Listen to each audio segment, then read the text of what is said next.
understand where you're going. So both of you are correct in that sense of using it as a metaphor, but it's not really even really a metaphor, not yet. But you're on the right track. I want us to think you can't win in the marketplace until you win in the workplace. I want us to think about this. We service two customers, would you agree?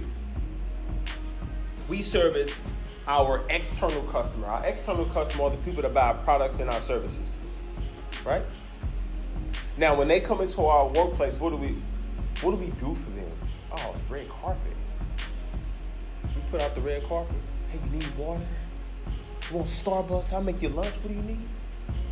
Because when we see our external customer, what do we see? Revenue. We see revenue with feet. Don't mess up the money. On the other hand, we have an internal customer, and who's that? Yeah, our coworkers. Do we always roll out the red carpet for them? No. Do you always make sure that they get some Starbucks? Make lunch for them? No. Because when we see them, we see one word. What do we see? You see what? Give me? Okay. What else? Okay. Lazy, okay. What else?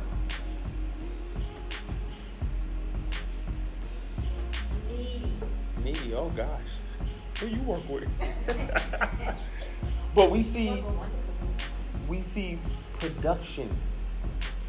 Because when they're not there, who's going to do the work?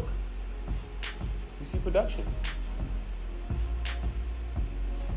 But here is the deal. There's a direct correlation between happiness in the workplace and performance. Direct correlation. When people feel good in what they're doing, they do better. Yeah, it's true. But that's in anything in life, right? Like if you feel like you're always messing it up, you don't want to do it. That's just... So, what does this mean here? Until we get harmony in the workplace, it's going to be hard to dominate the marketplace because it spills over into customer service. It spills over into customer interaction. It spills over into collaboration. It spills over into communication. It spills over into trust. That's why it's so important. When we get people working together, you cut the work time down. It's not as hard. We're more creative. Look, there's this idea we can multitask. I don't think so, personally, because we never really do two things at once. Do we? Maybe walk and chew gum. Maybe type and talk on the phone. But it's not like we're doing a report here, having a conversation over here, using our other hand to take notes. That's true multitasking in the physical form. That's not what we're doing here. So I don't know if we can multitask. Maybe people can. But I'll tell you one thing we cannot do. We can't multi-focus. And if you go into a work environment every day, and if you're paranoid in being in the work environment, you're not as creative because you're thinking about something else. If you have a poor interaction with one of your colleagues, and you're not getting along, it's hard to focus on the task at hand because you're thinking about what? That interaction, or that upcoming interaction, or that past interaction.